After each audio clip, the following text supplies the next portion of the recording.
A confissão aconteceu no banheiro da universidade, entre azulejos brancos e o eco distante de alunos correndo para as aulas. Quando eu disse ao Tiago que tinha medo de ser diferente, as palavras saíram trêmulas, como se o ar de Lisboa pesasse toneladas. Mas foi o abraço dele, apertado e silencioso, que fez aquele medo evaporar completamente, deixando apenas a luz de uma nova possibilidade. Eu, João, 21 anos, estudante de literatura na Universidade de Lisboa, carregava aquele segredo desde a adolescência em Coimbra. Meus pais, donos de uma pequena quinta no interior, esperavam que eu fosse o filho perfeito, casasse com uma moça da região e continuasse a tradição familiar. Ser diferente significava trair tudo aquilo que eles construíram com suor e orações dominicais. Naquela manhã de outubro, depois de uma festa na residência universitária onde quase beijei um rapaz desconhecido, o pânico me dominou. Tiago, meu colega de quarto desde o primeiro ano, era o único que eu confiava. Ele me encontrou no corredor, pálido, e me puxou para o banheiro vazio. Eu sempre tive medo de ser gay, confessei, olhando para o chão molhado. Ele não disse nada no início. Apenas me puxou para si, os braços fortes envolvendo meus ombros como se quisesse proteger o mundo inteiro de mim mesmo. O cheiro dele, de sabonete e café fresco, misturou-se ao meu desespero. Naquele instante, algo mudou.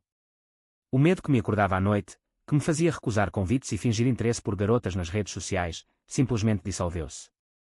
Saímos dali em silêncio, caminhando pela Praça do Comércio sob o sol quente de outono. Lisboa pulsava ao nosso redor, turistas tirando fotos, o rio Tejo brilhando, os elétricos amarelos tilintando. Tiago segurou meu braço levemente, como se dissesse que não estava sozinho. Vamos para casa, murmurou. Em casa, na pequena sala do apartamento alugado em Alfama, sentamos no sofá velho. Ele preparou chá e eu comecei a contar tudo. Como, aos 15 anos, senti o primeiro aperto no peito ao ver o capitão do time de futebol trocar de roupa no vestiário. Como fingi namorar a prima de um amigo só para calar as perguntas da família. Como, em Lisboa, a cidade mais aberta de Portugal, eu ainda me escondia atrás de livros e notas altas. Tiago ouvia sem julgar. Ele mesmo tinha saído do armário aos 18, mas com pais mais liberais em Setúbal. O medo não some de uma vez, disse ele, mas o abraço de alguém que se importa ajuda a começar. Naquela tarde, caminhamos até o mirador da Senhora do Monte. A vista da cidade inteira, com o castelo de São Jorge ao fundo, parecia um símbolo de liberdade. Eu ri pela primeira vez em semanas, sentindo o peso aliviado. Mas o alívio foi curto. À noite, recebi uma mensagem da minha mãe: vem para casa no fim de semana, filho. Seu pai quer falar sobre o futuro. O futuro. Aquela palavra carregava o peso de casamentos arranjados e tradições. Eu sabia que o caminho não seria fácil. No dia seguinte, na aula de poesia portuguesa, sentei ao lado de Tiago.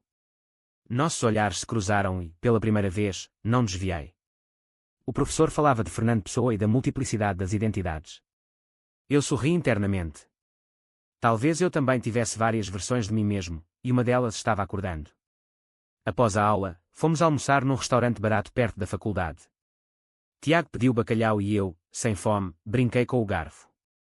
E se eu contar aos meus pais? Perguntei. Ele segurou minha mão por baixo da mesa. Só quando estiver pronto. Eu estarei aqui. Aquele toque simples reforçou o abraço do banheiro. Mas o mundo lá fora não esperava. Um colega de turma, o André, que sempre fazia piadas machistas, passou pela mesa e piscou. Casal novo na cidade. Eu congelei.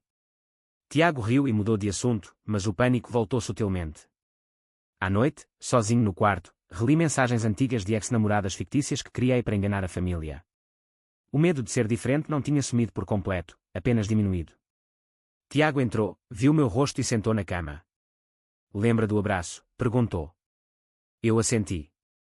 Ele me puxou novamente, dessa vez mais longo, e sussurrou: vamos enfrentar um dia de cada vez. Naquela semana, participei de um grupo de apoio LGBT na universidade, algo que nunca ousara antes. As histórias dos outros rapazes ecoavam a minha: famílias conservadoras, vilas pequenas, silêncios pesados. Um deles, de Évora, contou como o pai o expulsou de casa. Eu saí dali mais forte, mas ainda hesitante. Tiago me esperava na porta, com 2 gelados de limão. Progresso? Perguntou. Eu sorri. Lisboa parecia mais colorida. No fim de semana, viajei de comboio para Coimbra. A casa da família cheirava a azeite e pão fresco. Minha mãe me abraçou forte, meu pai deu tapinhas nas costas. Já tens namorada séria? Perguntou ele durante o jantar. Eu engoli em seco. Tiago mandou mensagem: lembra do abraço? Eu respondi com um emoji. A conversa desviou para os estudos, mas o nó na garganta permaneceu. De volta a Lisboa, contei tudo a Tiago. Ele me ouviu e, sem palavras, me abraçou mais uma vez. O ciclo recomeçava, mas agora com menos terror. O medo ainda existia, mas o abraço dele o tornava suportável. Os dias seguintes foram um turbilhão de emoções mistas.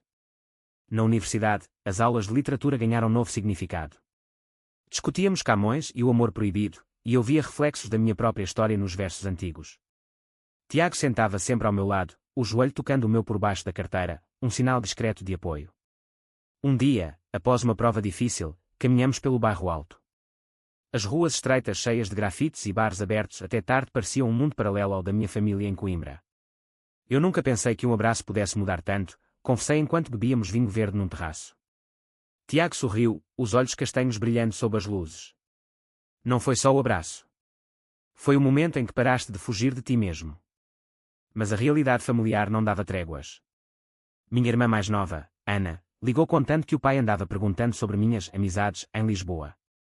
Ele acha que estás a perder tempo com rapazes da cidade, disse ela, rindo sem saber o peso da frase. Eu desliguei e sentei no chão do apartamento, o coração acelerado. Tiago chegou do trabalho no café e encontrou-me assim. Sem hesitar, sentou-se ao meu lado e passou o braço pelos meus ombros. Aquele abraço, diferente do banheiro, foi mais protetor, como se ele quisesse absorver meu pânico. Conversamos até de madrugada. Ele contou sua própria jornada, o dia em que saiu do armário para os pais, o medo inicial, a aceitação gradual. Portugal mudou muito desde os anos 90, disse ele. Mas nas vilas pequenas, o tempo anda mais devagar. No dia seguinte, decidimos passear no jardim botânico. As plantas exóticas e o silêncio verde contrastavam com o caos interno.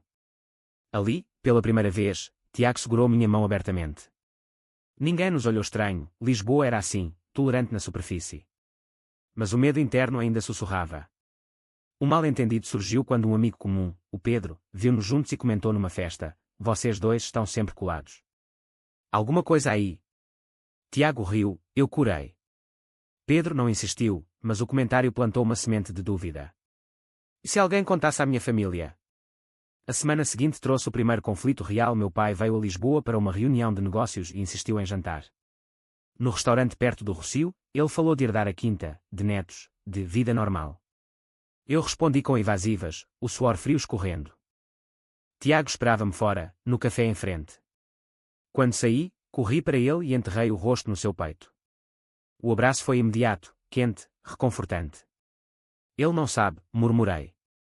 Ainda não. Tiago propôs um fim de semana em Sintra, só nós dois. Pegamos o comboio e exploramos os palácios românticos, as florestas misteriosas. No alto do Castelo dos Mouros, com o vento batendo, ele me beijou pela primeira vez, um beijo leve, de descoberta, sem pressa. Não foi paixão explosiva, mas ternura pura. O medo de ser diferente parecia um eco distante. De volta a Lisboa, a rotina universitária continuou. Mas agora eu participava mais, juntei-me ao clube de teatro, onde encenamos peças com temas de identidade. Tiago orgulhava-se de mim. No entanto, o mal-entendido com o Pedro cresceu. Ele começou a fazer piadas veladas em grupo, e um dia perguntou diretamente: João, és gay? Eu neguei por reflexo, o velho medo voltando. Tiago ficou magoado, não pelo segredo, mas pela negação. Eu entendo o medo, disse ele à noite, mas o abraço não serve de nada se não houver confiança. Conversamos até o amanhecer. Ele não exigiu nada, apenas pediu paciência. No dia seguinte, na aula, segurei a mão dele discretamente. Pequenos passos. A família pressionava mais. Minha mãe enviou fotos de uma vizinha linda e educada. Eu ri com amargura e mostrei a Tiago. Ele abraçou-me novamente, dessa vez rindo também. Vamos viver nosso ritmo. O outono avançava, as folhas douradas cobrindo as calçadas. Um evento na universidade, uma conferência sobre direitos LGBT em Portugal, mudou o jogo. Convidados falavam de leis progressistas, de Cascais e Porto como cidades inclusivas. Eu levantei a mão e compartilhei, anonimamente, minha história. Tiago estava na plateia, orgulhoso.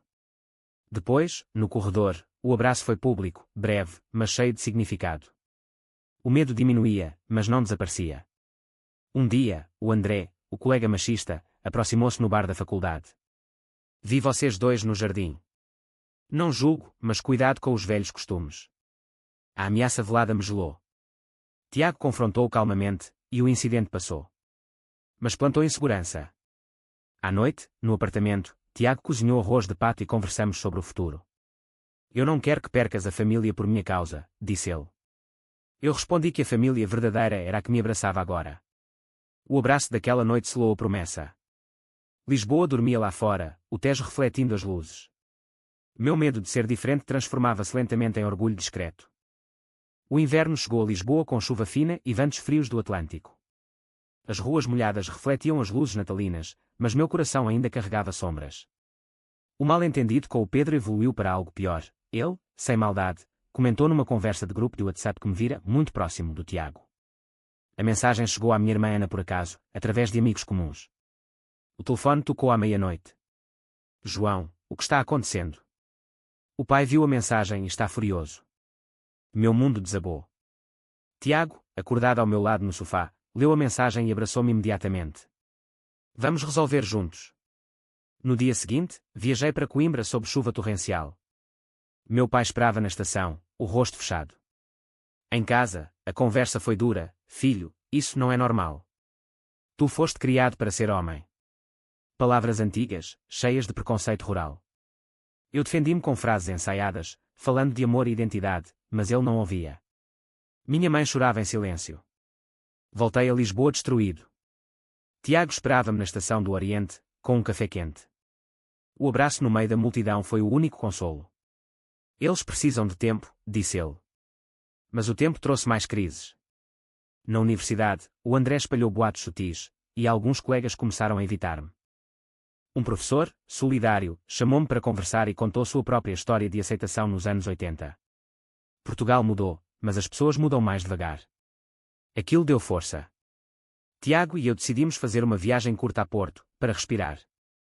No comboio, de mãos dadas discretamente, falamos de sonhos. Ele queria abrir um café literário, eu escrever um livro sobre identidades escondidas. Em Porto, caminhamos pela Ribeira, o Douro brilhando. Num banco à beira-rio, ele abraçou-me e disse: o medo desapareceu para mim quando aceitei que o amor não tem regras. Eu retribuí o abraço, sentindo o coração mais leve.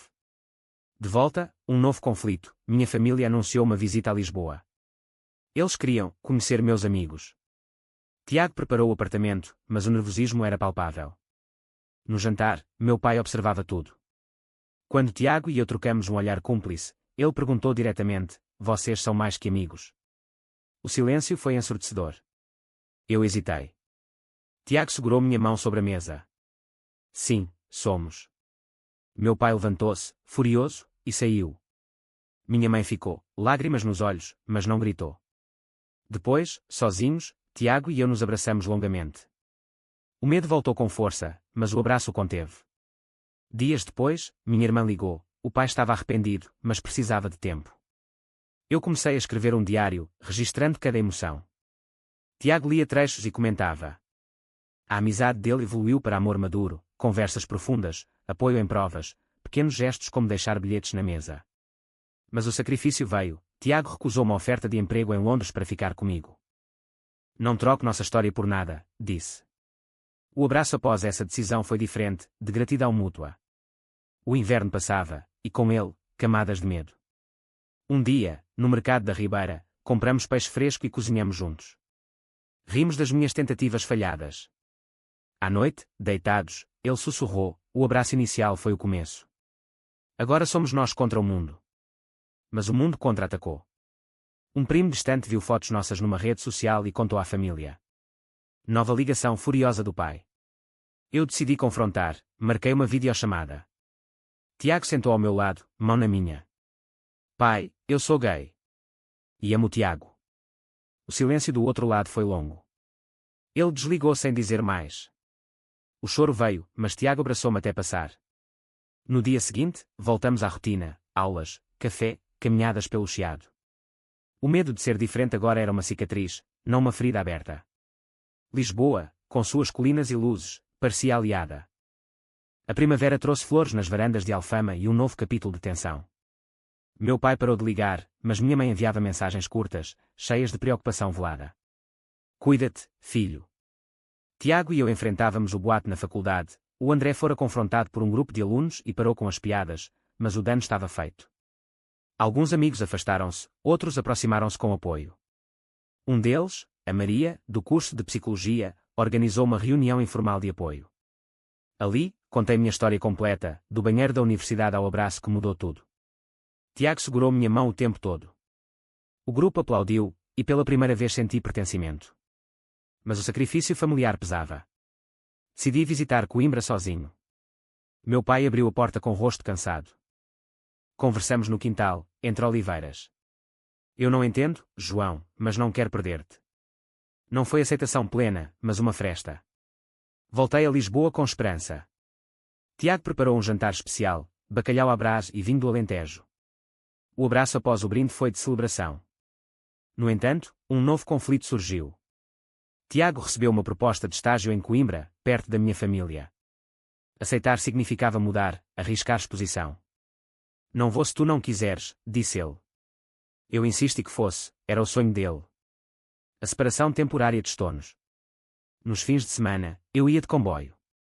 Em Coimbra, jantávamos com meus pais, tensos mas educados. Meu pai até perguntou sobre os estudos de Tiago. Pequenos progressos. Mas o mal-entendido voltou. Ana viu-nos abraçados no jardim e chorou, achando que eu estragava a família. Conversamos horas. Ela aceitou gradualmente, influenciada pela mãe. De volta a Lisboa, a solidão pesou. Tiago mandava mensagens diárias. Um fim de semana, ele veio e o reencontro no aeroporto foi um abraço longo, público, sem vergonha. O medo agora era apenas memória. Na universidade, finalizei um projeto sobre literatura queer portuguesa, citando autores como Mário Cesarini. O professor elogiou e Tiago orgulhou-se. Mas o clímax aproximava-se. Meu pai anunciou uma visita surpresa a Lisboa. Chegou com minha mãe, tensos. No apartamento, sentados na sala, ele olhou para Tiago e disse: Eu vi como abraças meu filho. Não entendo, mas vejo que ele é feliz. Tiago respondeu com respeito. O abraço familiar, hesitante, entre meu pai e eu selou um armistício. Não era aprovação total, mas respeito. Após a partida deles, Tiago e eu caminhamos até o elevador de Santa Justa. No topo, com a cidade aos pés, ele abraçou-me e disse: O medo desapareceu de vez. Mas eu ainda carregava dúvidas. E se o mundo mudasse? Um incidente na rua, um desconhecido gritou insulto homofóbico ao ver-nos de mãos dadas. Tiago respondeu calmamente, e continuamos. O incidente reforçou nossa união. Naquela noite, escrevi o final do diário, o abraço inicial fora a chave. A primavera florescia, e com ela, minha identidade. Tiago e eu falamos de morar juntos oficialmente. Pequenos planos, grandes esperanças. O conflito com a sociedade diminuía, mas o crescimento interno continuava. Eu aprendi que o medo de ser diferente não some com um abraço só, mas com muitos, e com escolhas diárias. O verão chegou com calor intenso e festas de Santo António nas ruas de Lisboa. Tiago e eu celebramos um ano desde a confissão no banheiro. Organizamos um pequeno jantar com amigos do grupo de apoio, risos, histórias, brindes ao Tejo. Meus pais enviaram uma mensagem neutra: divirtam-se. Progresso lento, mas real. No entanto, o último conflito surgiu inesperado. O André, arrependido dos boatos antigos, aproximou-se pedindo desculpas. Mas o passado voltou quando um primo meu, em visita a Lisboa, descobriu tudo e confrontou-me num café. A família toda sabe agora. O pai está arrasado. Eu corri para Tiago, que me recebeu com o abraço de sempre. Decidimos enfrentar juntos, viajamos a Coimbra para uma conversa final. Meu pai, mais calmo, disse: Eu escolhi o amor pela família acima de tudo. Aceito, filho. Lágrimas rolaram. Minha mãe abraçou-nos aos dois. O retorno a Lisboa foi leve. Na praia de Cascais, de mãos dadas, Tiago e eu vimos o pôr do sol. O abraço mudou tudo, disse ele. Eu concordei. Agora, eu escrevia abertamente, participava de eventos LGBT, ajudava outros rapazes com medo semelhante. A jornada de crescimento completava-se, de pânico no banheiro a orgulho sereno. Amigos, família, sociedade, todos se ajustaram aos poucos. Tiago e eu planeamos o futuro, um apartamento maior, talvez um café juntos. O medo de ser diferente transformara-se em força. Lisboa, com suas luzes e colinas, testemunhava. Mas restava uma pergunta: o medo realmente desaparece com um abraço simples, ou é apenas o começo de uma escolha diária de coragem?